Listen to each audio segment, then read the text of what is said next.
Hey guys, Brennan here from The Roman Guy, and today I'm going to show you how to visit not only the Vatican secret gardens, but also the summer palace of the Pope, also known as Castel Gandolfo. Castel Gandolfo, known by the locals as simply Castello, is a hilltop town located in Lazio's winemaking region just south of Rome. Not only is it considered one of Italy's most scenic destinations, just check out those views, but it also has a pretty cool history attached to it.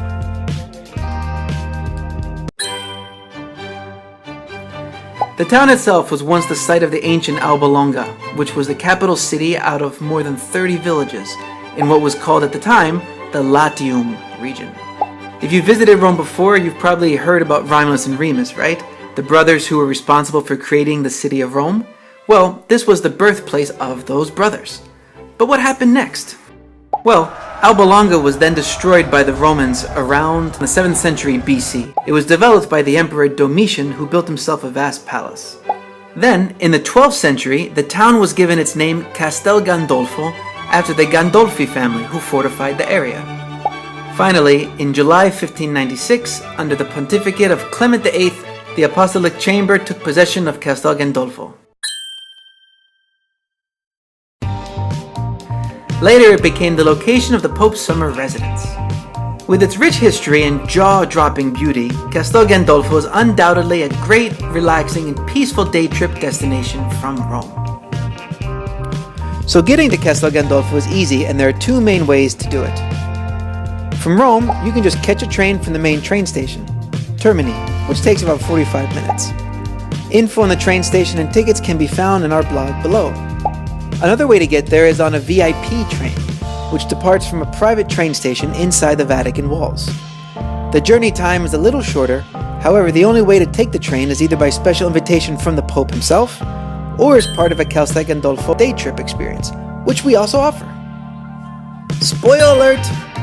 If you decide to choose this experience, you are also going to get special access to explore the Vatican Gardens and Sistine Chapel before you hop on. Whichever way you decide to go, make sure during your train ride that you look out at the ancient ruins along the way. The train passes right through the Parco degli Acquedotti. It's a park where you have all these ancient Roman aqueducts that still stand today. Arriving at Castel Gandolfo station, you'll circle around Lake Albano, a volcanic crater lake, and the deepest lake in the whole region of Lazio, around 560 feet deep. That's pretty deep. When you get off the train, if traveling on your own, you can take the scenic walk up to the top of the hill to arrive at the town of Castel Gandolfo. Otherwise, if you're on a tour, a shuttle bus will deliver you to the top. So, you've made it to Castel Gandolfo. Now for the good stuff. First thing you'll want to do is visit the Apostolic Palace Gardens, which are packed with history, stories of previous popes, and amazing views for miles. First stop, the Giardino della Madonnina. This little garden was placed there by Pope Pius XI in 1933. The garden exudes peace and tranquility and has been a favorite place used by popes. Before the Madonna statue, there's a pond with fish in it. Those lucky guys used to be fed every day by Pope Benedict XVI during his summer vacations at the palace. Next, we have the balcony overlooking Giardino del Belvedere. I have to say that this view is amazing. True to its name, from here you can enjoy an amazing view of the impeccably manicured gardens below that are longer than a football field. And there's the Mediterranean Sea. In the garden, you'll also find the Cryptoportico of Domitian's villa. Looking at this imposing structure today allows you to understand how amazing the ancient Romans really were. This passageway supposedly extended for miles, protecting those in it from the elements. During the Second World War, many families being persecuted actually lived under those porticos. Did you know there's a mini Colosseum in the Pope's Gardens too? This small amphitheater dates back 2,000 years. Imagine that this was once the area where the emperors were entertained, and judging by the small size of it, the events were for small gatherings and the intimate friends of the emperor himself. By this point, you might be a little bit hungry, because I am. Time for a great lunch. If you're visiting Gandolfo as part of a tour, then lunch is served within the walls of the Apostolic Palace Gardens.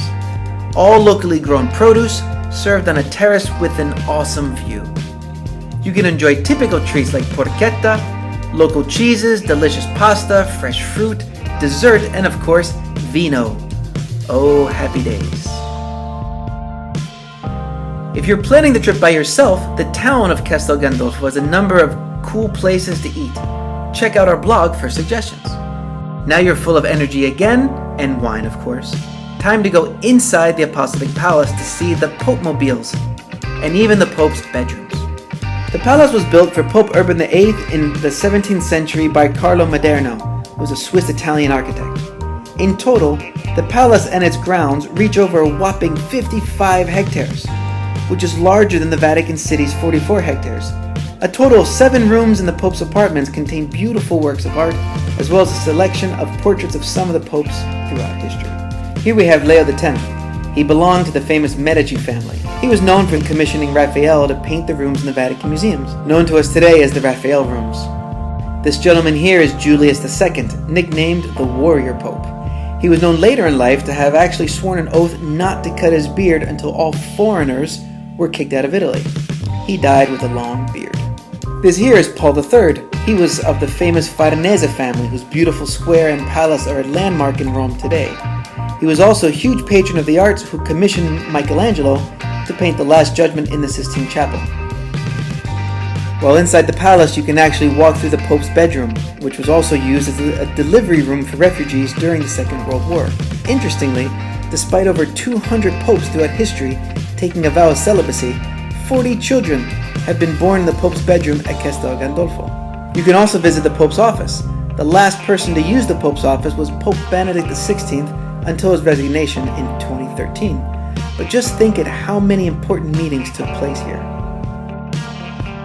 After the palace, it's worth wandering around the town of Castel Gandolfo to take in views over the lake and the quaint shops and streets. Ever wondered where the first post box in the world is located? Neither did we, but funnily enough, it's in the main square of Castel Gandolfo. Another highlight in the main square is the Church of San Tommaso, or St. Thomas. This church was designed by the architect Gian Lorenzo Bernini, who was an artist, sculptor, and architect under Pope Alexander VII. He's also the guy who built the cool baldacchino or canopy over St. Peter's tomb in St. Peter's Church in Rome. You can find the opening hours on our blog below. Alright guys, we did it. Thanks for watching the video. If you liked it, give us a thumbs up. If you loved it, go ahead and subscribe. And if you have any questions, write below in the comments and we'll get back to you as soon as possible. Ciao! Do you see this view of the lake we're looking at right now? Do you see the view?